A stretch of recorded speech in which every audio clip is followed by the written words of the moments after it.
En nuestra primera sesión de nuestro estudio de esta serie de teología sistemática, mencioné cómo la teología es unificada, coherente, etcétera, y advertí sobre el peligro de tomar un sistema preconcebido e imponerlo y forzarlo sobre la escritura. Y después de esa primera sesión, uno de los miembros de la audiencia del estudio donde la grabamos se me acercó y me dijo, ¿sabes que en la Biblia de Estudio de Ginebra, de la que yo era el editor general, dijo, hay una pequeña reseña que dice palabras sobre esto, promoviendo la Biblia de Ginebra, diciendo, llevando la teología reformada a la Biblia?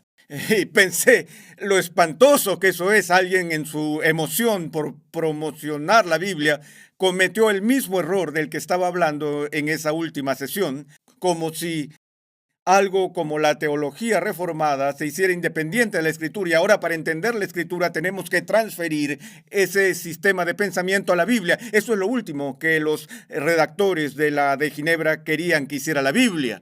Ahora, por supuesto, hay muchas Biblias de estudio en el mercado y puede ser que tengas la Biblia de Ginebra que en sus notas y sus explicaciones sigue una base doctrinal sistemática que llamamos teología reformada. La Biblia del estudio Ryrie, la Biblia de referencia de Scofield, en sus notas verán que hay un patrón y un desarrollo consistente de lo que se llama teología dispensacional. Hay muchos sistemas de teología compitiendo en el mundo cristiano, algunos que dicen ser bíblicos, otros que no se preocupan por si son bíblicos, pero el punto es que hay diferentes sistemas de teología que dicen ser fieles a la Biblia. Así que si estos sistemas de pensamiento chocan y no están de acuerdo en ciertos puntos, entonces obviamente hay errores que se pueden encontrar en estos sistemas de teología y eso es algo con lo que siempre tenemos que luchar. En este sentido, el estudio de la teología es una ciencia. Ahora lo digo con una sonrisa porque hay mucha gente por allí que discutirá vociferando que hay una gran brecha entre la ciencia y la teología. La ciencia es lo que aprendemos a través de la indagación empírica y la investigación, y la teología es el trabajo de soñadores o personas cuyos corazones están inflamados por las emociones religiosas y otras cosas. Pero clásica e históricamente entendemos que la teología sistemática es una ciencia. En este sentido, que la palabra ciencia proviene de la palabra latina que significa conocimiento. Y ciertamente al comienzo de la fe cristiana, creemos que a través de la revelación divina de Dios tenemos un conocimiento real de Dios. La única manera en que la teología no sería una ciencia sería si se pudiera demostrar que cualquier conocimiento de Dios es imposible. Pero la búsqueda del conocimiento es de lo que trata la ciencia. La ciencia de la biología es una búsqueda para aprender o adquirir un conocimiento de las cosas vivas, y la ciencia de la física es un intento por obtener conocimiento sobre las cosas físicas y así por el estilo. Entonces, la ciencia de la teología es un intento por obtener un conocimiento coherente y consistente de Dios. Ahora, compartimos algo más con otras ciencias. Las ciencias tienen paradigmas o modelos que usan. Y tal vez hayan escuchado la frase cambio de paradigma. Bueno, ¿qué es un cambio de paradigma? Eso es cuando algo cambia significativamente en la teoría científica de una disciplina dada. Cuando era estudiante de secundaria, tenía que estudiar física y teníamos un libro de texto. Y si fuera a buscar ese libro de texto ahora y se los leyera, se reirían. Porque algunas de las teorías que se presentaron en mi libro de ciencias de la secundaria han sido demolidas desde los 50, cuando estuve en la secundaria, y ya nadie más las toma en serio, porque ha habido cambios significativos en las teorías de física en los últimos 40 años o más. Y llamamos a ese cambio un cambio de paradigma cuando una nueva teoría reemplaza una antigua, al igual que la física newtoniana reemplazó a la física anterior y luego Einstein vino y creó una nueva revolución y tuvimos que ajustar nuestra comprensión de la física. Ahora, ¿qué pasa con los cambios de paradigma en la teología? Bueno, antes de responder esa pregunta, permítanme preguntar qué es lo que provoca cambios de paradigma. Bueno, lo que suele provocar cambios de paradigma en las ciencias naturales es la presencia de anomalías. Una anomalía es algo, es un detalle o un punto menor que no encaja en la teoría, que la teoría no puede explicar. Y tal vez ustedes tienen, seamos arbitrarios por un segundo, 10,000 detalles que están tratando de encajarlos en una imagen coherente, como en la de un rompecabezas de 10,000 piezas. Y se les ocurre una teoría científica que puede explicar, digamos, 9,999 de esos detalles. Si eso sucede y solo hay una pequeña pieza colgante que no parece encajar, la mayoría de los científicos van a decir que tenemos un paradigma bastante bueno aquí, tenemos un modelo bastante bueno. Esta estructura, la forma en que la estamos usando ahora, tendrá sentido y tendrá en cuenta casi todos los datos que hayamos explorado. Pero supongamos que ustedes tienen una teoría científica donde cuentas con 10,000 bits de datos que tienes que contabilizar y 9,000 de ellos pueden ser contabilizados por la teoría y 1,000 no encajan. Esas son demasiadas anomalías, esas son demasiadas partes del rompecabezas que no encajarán por mucho que intentes moverlas y darles vuelta. Tienes un rompecabezas malo, necesitas una nueva imagen en la portada de tu libro de rompecabezas porque esta no funciona. Cuando las anomalías son muchas o demasiado importantes y muy urgentes, obliga al científico a volver a los tableros de dibujo, desafiar las suposiciones de las generaciones anteriores y construir un nuevo modelo que ahora dará sentido a los nuevos descubrimientos o a las nuevas piezas de información. Y esa es una de las razones por las que ves este cambio y ajuste constante y variaciones y muchas veces un progreso serio y significativo en estas otras ciencias. Ahora, cuando se trata de entender la Biblia, tenemos algo un poco distinto aquí. Estamos trabajando con la misma información que los estudiosos han estado trabajando durante 2000 años. Es poco probable que vayas a tener un cambio de paradigma dramático que aparece en escena a fines del siglo XX.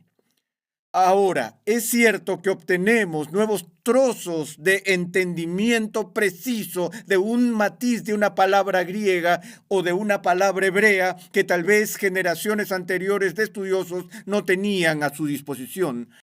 Pero la mayoría de los cambios que se ven en la teología hoy no son impulsados por nuevos descubrimientos de la arqueología o de la lengua antigua. Suelen estar impulsados por nuevas filosofías que aparecen en el mundo secular y nuevos intentos de lograr una síntesis entre esa filosofía moderna y la antigua religión que está revelada en la Sagrada Escritura. Es por eso que tiendo a ser muy conservador como teólogo y digo que dudo que alguna vez se me ocurrirá una nueva introspección en mi vida que no haya sido ya trabajada con gran detalle por mentes mayores que son más grandes que la mía. No estoy interesado en la novedad, en teología. Si estuviera en física, estaría tratando constantemente de llegar a nuevas teorías para satisfacer estas anomalías molestas. Y uno de los problemas en nuestra arena académica es escribir una tesis doctoral. En la mayoría de las instituciones tú tienes que llegar con algo nuevo y creativo. Y recuerdo a un hombre que recibió su grado doctoral en Manchester, Inglaterra, hace varios años. Y su disertación doctoral fue el demostrar la tesis de que Jesús de Nazaret fue el fundador de la secta fálica del hongo.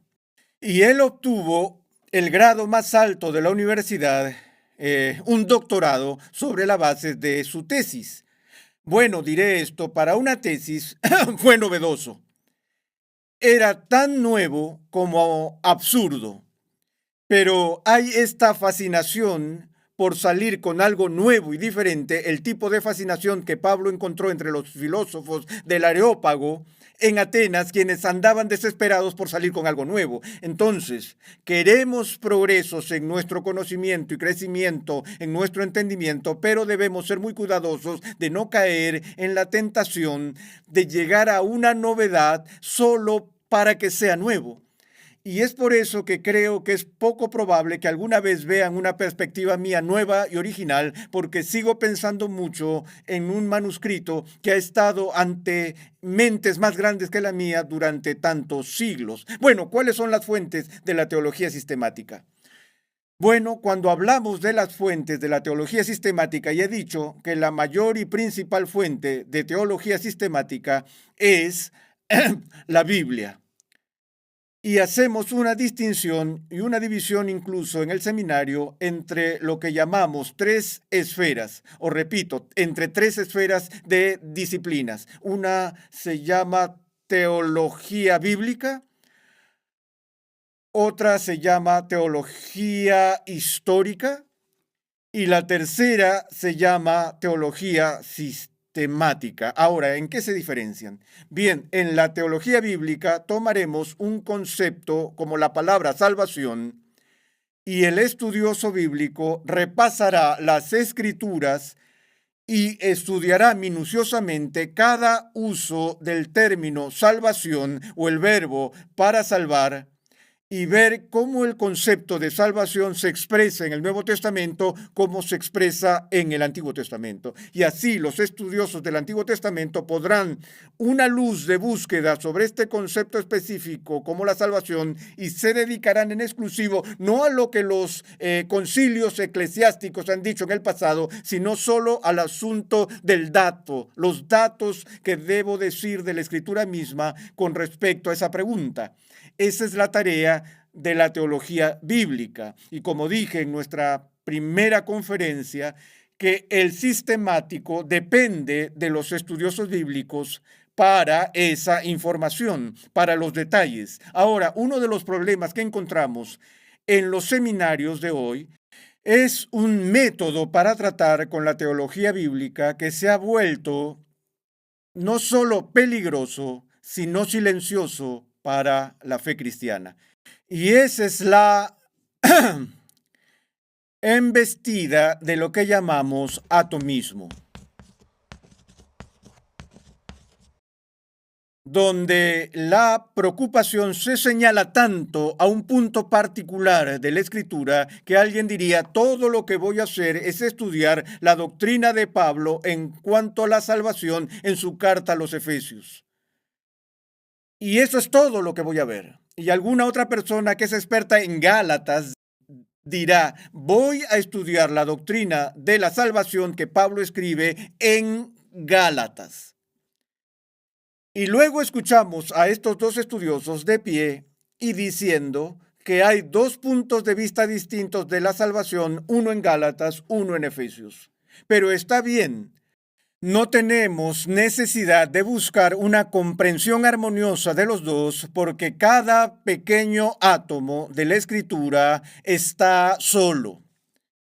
Ahora, ¿qué se presupone en ese enfoque? Lo que se presupone es que Pablo no está inspirado y lo que se presupone es que no hay una unidad general y coherencia general con la palabra de Dios. Y ha estado de moda en los últimos años decir, no solo se encuentra una teología diferente en los inicios de Pablo y en el tiempo final de Pablo, sino que hay tantas teologías en la Biblia como autores existan. Está la teología de Pedro, está la teología de Juan, está la teología de Pablo, está la teología de Lucas y no encajan entre ellos. Bueno, esa es una visión muy negativa de la coherencia de la Escritura. Y ese es el peligro cuando uno solo se centra en una pieza estrecha sin que al mismo tiempo se considere todo el marco del texto bíblico. Así que una de nuestras fuentes para la teología sistemática es lo que llamamos la teología bíblica. La segunda es la que se llama teología histórica, porque la iglesia tiene una historia. Y una de las frustraciones para el teólogo como yo en estos días es ver controversias que irrumpen entre las iglesias hoy en día y en los seminarios y en las universidades de hoy, que parecen ser disputas teológicas nuevas y frescas, pero que la iglesia ha pasado una y otra vez en el pasado. Y la iglesia se ha reunido en concilio para resolver disputas donde todo el mundo cristiano estuvo de acuerdo en la Trinidad, por ejemplo. Y vimos el concilio de Nicea y el concilio de Calcedonia. Y así el teólogo histórico analiza cómo la doctrina se ha desarrollado en la vida de la iglesia históricamente en los puntos de crisis donde surgieron las herejías y cómo la iglesia respondió a las herejías. Así que esta es básicamente una función de un historiador, mirar esos desarrollos históricos. Y en tercer lugar tenemos lo que llamamos teología sistemática, y dije que el trabajo del sistemático es mirar la fuente de datos bíblicos y también mirar la fuente de los desarrollos históricos en las controversias y en los concilios eclesiásticos y en los credos y en las confesiones, y luego también examinar las ideas de las grandes mentes con las que la iglesia ha sido bendecida a lo largo de los siglos. Recuerden que el Nuevo Testamento nos dice que Dios en su gracia ha dado maestros a la iglesia y no todos somos tan hábiles como alguien como Agustín o un Lutero o un Calvino o un Edwards, algunos de estos titanes de la historia de la iglesia que no son de ninguna manera infalibles, no tienen la autoridad de un apóstol, pero sin embargo, solo la magnitud de su investigación y las profundidades de su comprensión es algo que beneficia a la iglesia en todas las épocas. Santo Tomás de Aquino fue llamado el doctor angelicus, el médico angelical por la Iglesia Católica Romana, para que toda la teología católica romana, desde Tomás, no tenga que repetir Tomás, porque no creen que Tomás fuera infalible, pero ningún historiador católico romano sobrio, teólogo, va a ignorar a Santo Tomás. Es tan prodigioso en sus ideas, por lo que el sistemático también estudia a los grandes teólogos del pasado. No solo los credos y las confesiones de la iglesia, sino también las ideas de los grandes maestros que Dios ha dado a través de la historia de la iglesia. Y esa es la tarea de la teología sistemática: mirar la información bíblica, mirar lo histórico, mirar lo sistemático y demás, y reunirlo todo. Bueno, la verdadera pregunta que quiero ver en el tiempo que nos queda hoy es, bueno, ¿cuál es el valor o el beneficio de todo esto? Quiero decir, ¿cuántas veces escucho a la gente decirme, casi me da un derrame cuando lo escucho, no necesito ninguna teología, todo lo que necesito saber es Jesús? Y digo, hey, vamos, tan pronto como te pregunte quién es Jesús y me digas una palabra sobre quién es Jesús, y estás haciendo teología. La teología es inevitable para cualquier cristiano. La teología es nuestro intento de entender la verdad que Dios nos ha revelado. Y no se trata de si vamos a estar participando en la teología o no, es un asunto de si nuestra teología va a ser sólida y bíblica o poco sólida. Y por eso necesitamos saber estas cosas, porque en primera instancia Dios ha hecho grandes esfuerzos para revelarse a su pueblo. Nos dio un libro.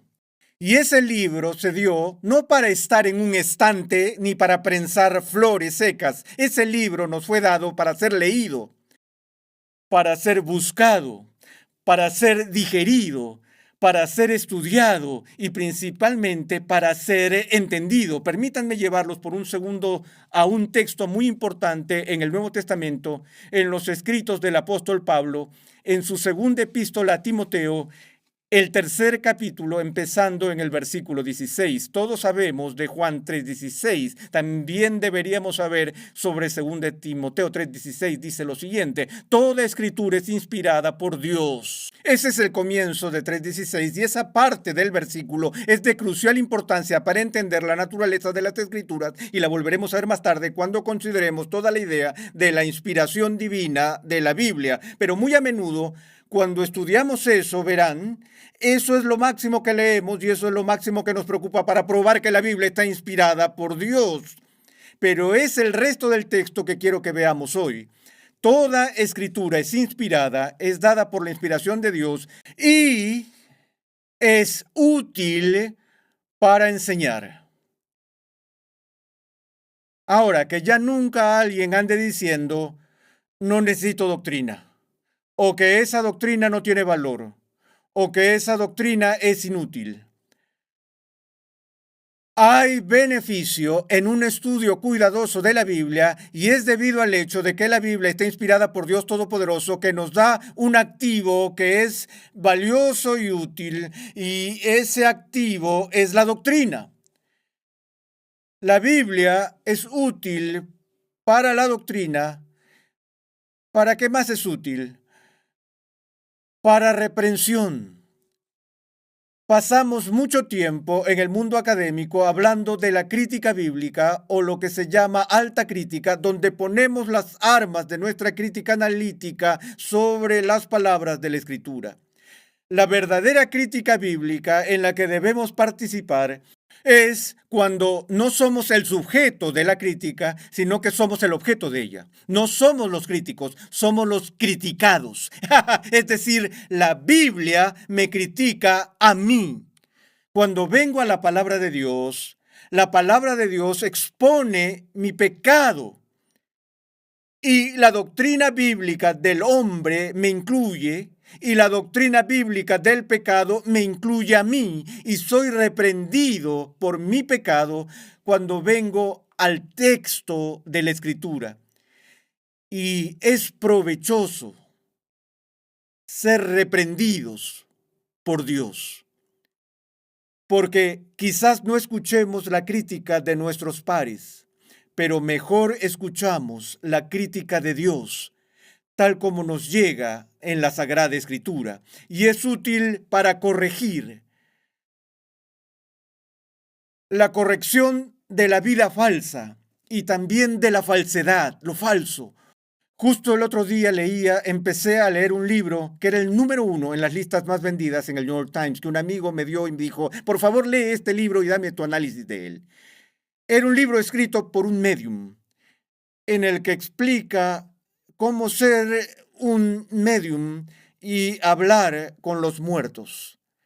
Llegué a la mitad del libro, tuve que dejarlo, sentí que estaba leyendo pornografía. Había tanta inmundicia espiritual en ese libro, tanta falsedad, que si una persona tuviera incluso una simple comprensión de la ley de Dios en el Antiguo Testamento, no caería en esa trampa. Habría obtenido el beneficio de la corrección, de la enseñanza falsa y de la vida falsa. Y finalmente, para instruir en justicia a fin de que el hombre de Dios sea perfecto, equipado. El propósito de la teología no es hacer cosquillas a nuestros intelectos, sino el ser instruidos por Dios, para que crezcamos en madurez y la plenitud de obediencia a Él. Por eso estudiamos teología.